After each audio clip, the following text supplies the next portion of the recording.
Malolele, trust that you are well in the Lord as we slowly move into spring, Spring forward.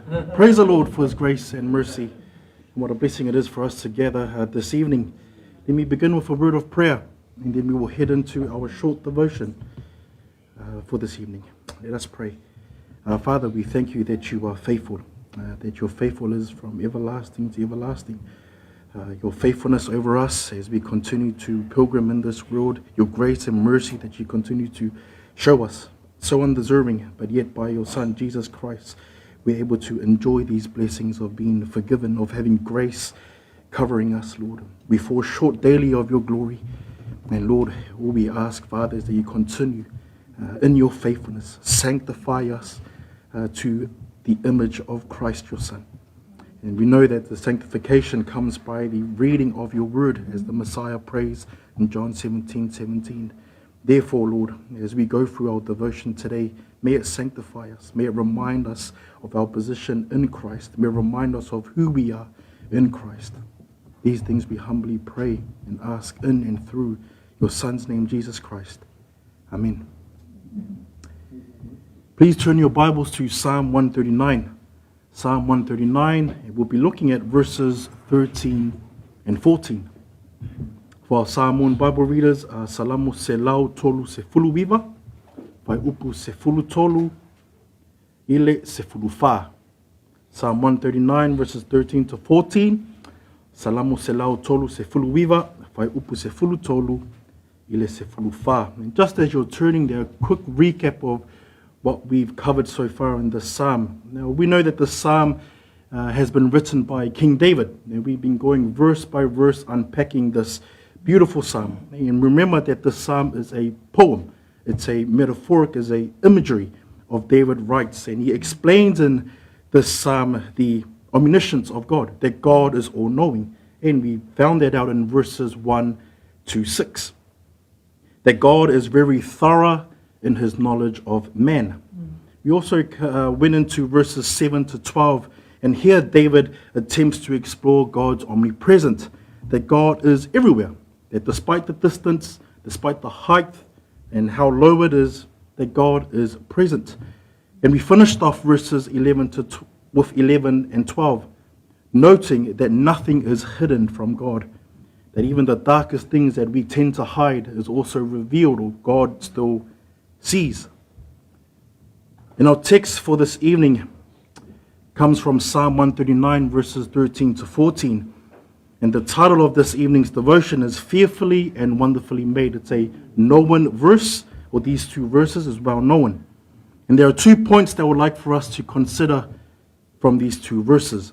Number 1, designed by divine hands.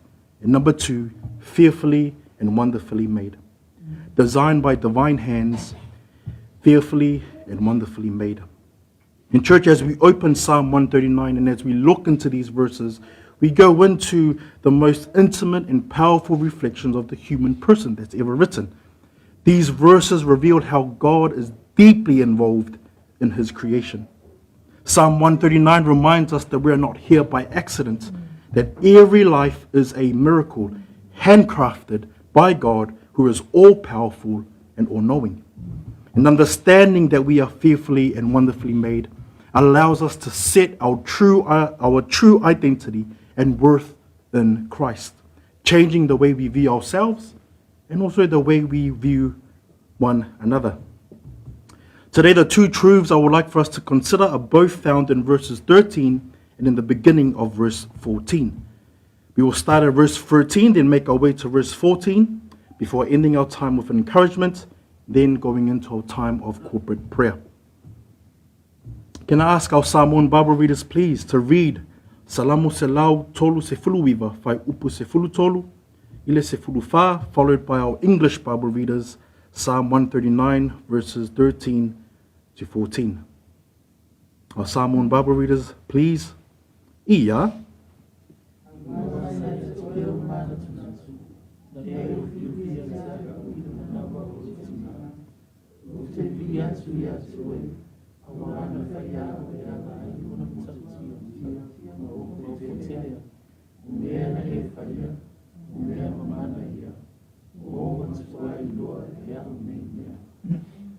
Our English Bible readers, please, Psalm 139, verses 13 to 14. Ia.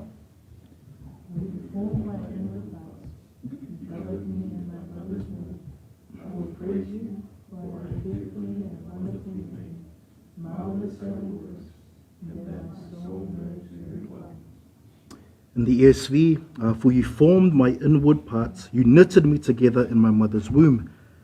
I praise you, for I am fearfully and wonderfully made.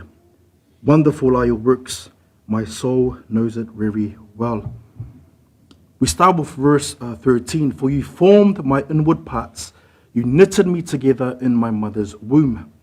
The statement, you formed my inward parts, indicates divine craftsmanship of creating a person. The inward parts can be understood as the core of one's being. This means both physical organs and also the aspects such as the soul and spirit. And the Bible often uses this kind of poetic language to show the complexity of human creation. A perfect example of this is Job chapter 10, verses 11 to 12. It reads this: You clothed me with skin and flesh, and knit me together with bones and sinews. You have granted me life and steadfast love, and your care has preserved my spirit. The beautiful poetic language of the Psalms and Job and even David uses metaphors of weaving, of knitting, to convey God's omnipotence, that God is all-powerful, and how he is involved in the creation of life. It then moves on to verse 13. You knitted me together. It continues on in verse 13. You knitted me together in my mother's womb. Now this image of God knitting us together in his mother's womb further emphasizes the care, the precision, the personal attention that he invests in everyone. This shows what we talked about before, that God is not a distant God or he's detached from us, but he's intimately knowing us. He's intimately involved in creating us. He's ultimately involved in forming life from the very beginning. Now, if we think about it, those of us who knit, I don't knit, but those of us who do knit, it requires patience, it requires skill, it requires attention to every detail. This highlights God's loving and intention and his involvement in human creation. Knowing that God is involved in creation, and even when creating us, he created us for a specific purpose. I think of Jeremiah chapter 1, verse 5, another famous verse. Before I formed you in the womb, I knew you.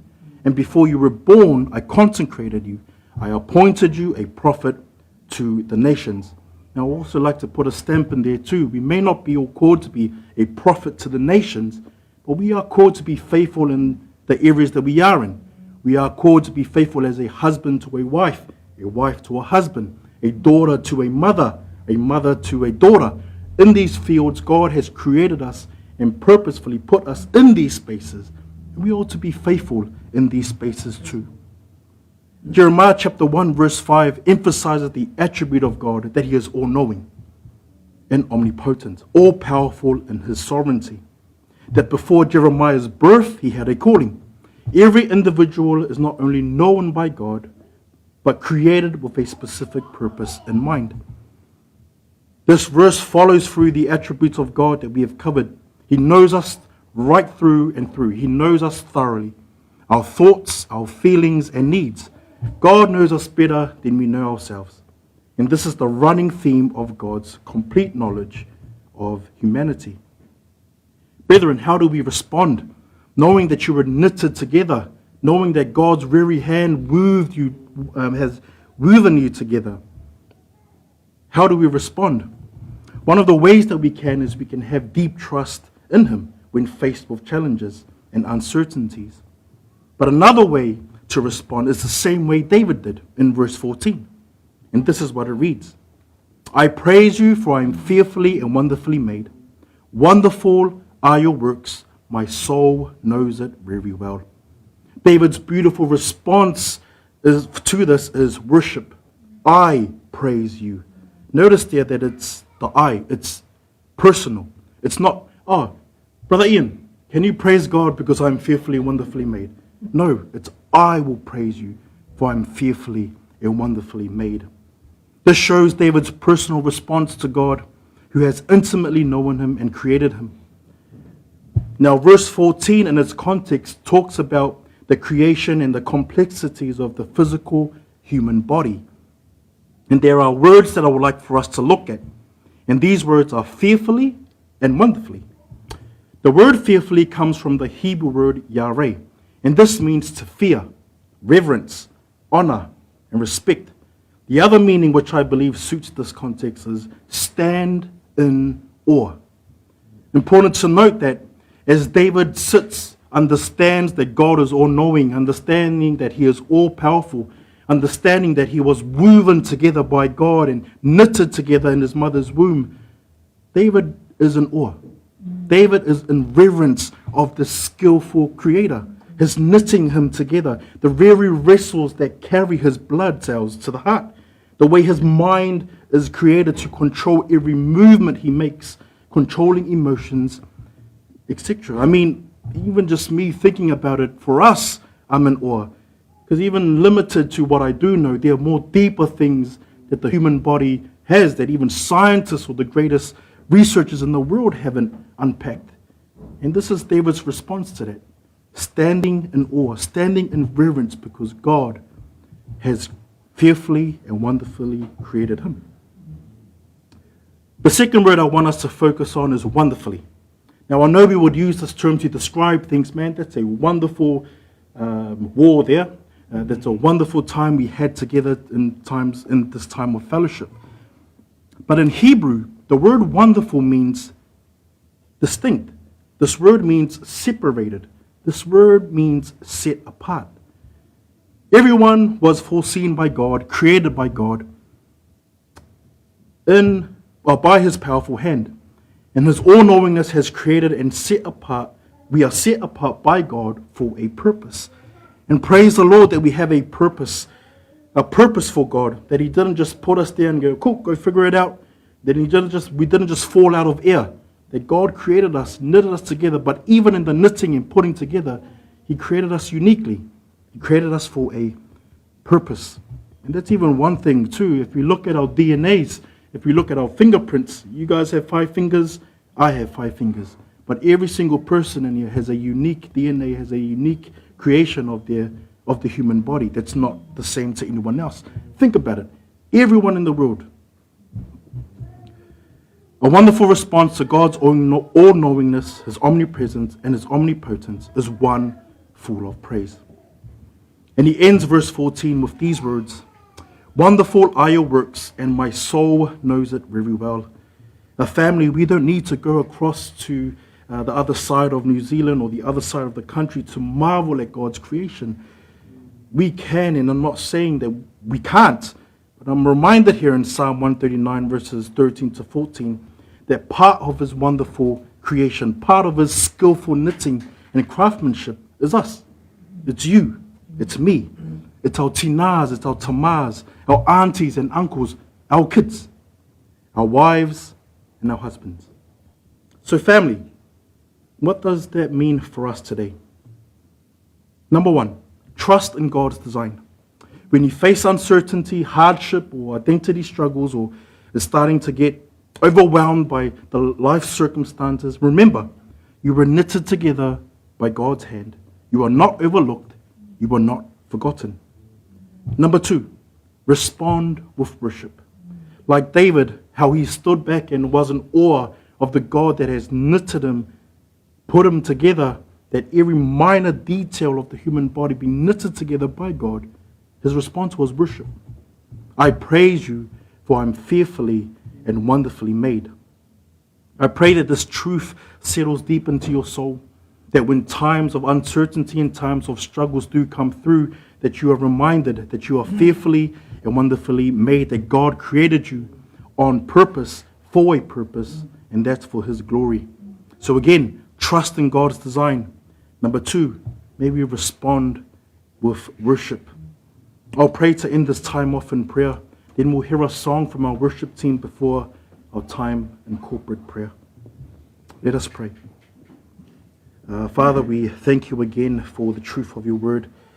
Great reminder, Lord, that we are knitted together by you, that we were made and created in the womb by you, and we weren't just created to go and figure it out, Lord. You created us for a specific purpose. You created us for a reason, and that's for the glory, or for your glory. And Father, may we not look to the high things for that purpose. May we be faithful to where you have placed us. May we be faithful in the area that you have placed us, a teacher, a father, a daughter, a son, all these things that you have created us and purpose for us, Lord. May we continue to be faithful in those things. We praise you, Father God, as David says that we are fearfully and wonderfully made, knitted together. Every minor detail, every detail of the human body has been put together by you. Every thought has been knitted and put together by you for a purpose. And these things, Lord, we glorify you and honor you. In Jesus' name, amen.